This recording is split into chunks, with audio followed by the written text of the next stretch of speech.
Hello नाज़रीन। तो यानी कि आज के एपिसोड में आप देखने वाले हैं कि किरण की मां ज़रबाब के घर वालों की शराफत का नाजायज़ फ़ायदा उठाने की कोशिश कर रही है। वो हर टाइम किरण को उकसाती भड़काती रहती है कि इस बच्चे के दम पर तुम ज़्यादा से ज़्यादा अपने ससुराल वालों से बटोरो, अपने नाम जायदाद करो और बहुत सारी कीमती चीज़ें वगैरह जो है वो अपनी दुस्तरस में करो। जब ज़रबाब के घर वाले किरण को लेने आते हैं तो उसकी माँ उनको ये कहकर वहाँ से भिजवा देती हैं कि जब तक तुम लोग अपनी जायदाद का कुछ हिस्सा किरण के नाम नहीं करोगे तब तक मैं अपनी बेटी तुम लोगों के घर नहीं भेजूंगी। वो बेचारे शरीफ लोग तो इस औरत का मुंह ही तकते रह जाते हैं कि किस कदर लालची औरत है। पहले खुद झूठ बोले, धोखा दिया, और अब जब हम इस सब को माफ़ कर कर भी यहाँ पर इसको लेने आ चुके हैं तो मज़ीद मुतालबात सामने रख दिए हैं। बहरहाल वो बहुत कोशिश करते हैं कि किरण की माँ को उनकी बात समझ आ जाए, मगर वो औरत जो है वो अपनी ज़िद पर कायम रहती है। लिहाजा वो लोग बेचारे अपना सब मुँह लेकर वापस आ जाते हैं।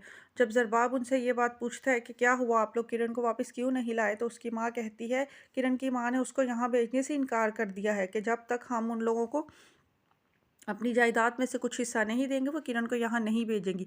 ज़रबाब उनकी ये बात सुनकर तैश में आ जाता है। वो कहता है, इस माँ बेटी से तो मैं निपटूंगा। इनका लालच है कि ख़त्म होने का नाम ही नहीं ले रहा है।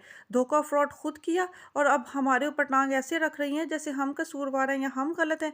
मैं इनको सीधा करूँगा। मगर उस ज़रबाब की माँ जो है वो खौफज़दा हो जाती हैं कि ना जाने ज़रबाब गुस्से में क्या कदम उठा लेगा। दूसरी तरफ अब किरण भी अपनी माँ की इतनी ज़्यादा ज़िद के से जो है वो डरना शुरू हो चुकी है। वो अपनी माँ से कहती है कि माँ अब तुम कुछ ज़्यादा ही हद से बढ़ रही हो। ऐसा ना हो कि कहीं ज़रबाब गुस्से में आकर मुझे तलाक दे दे और मेरा घर ही बर्बाद हो जाए और मुझसे बच्चे भी छीन ले। फिर बताओ उस वक़्त मैं क्या करूँगी? अब अगर वो लोग मनाने आ ही गए थे तो तुम्हारी बेहतरी इसी में ही थी कि तुम मुझे उनके साथ भिजवा देती। मगर किरण की माँ कहती, चुप करके बैठो तुम।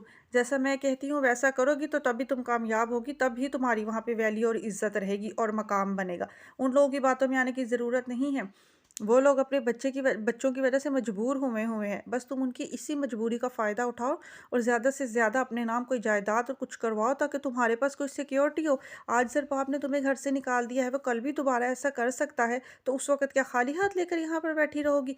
नहीं, नहीं, मैं तुम्हारे लिए बिल्कुल बेहतरीन कर रही हूँ, बस तुम मेरा साथ दो। मगर किरण जो है वो इस दफ़ा अपनी माँ के साथ बहुत ज़्यादा गुस्सा करती है और गुस्से की हालत में आप नाज़रीन देखेंगे उसकी हालत भी ख़राब हो जाएगी। उसको हॉस्पिटल ले जाना पड़ेगा।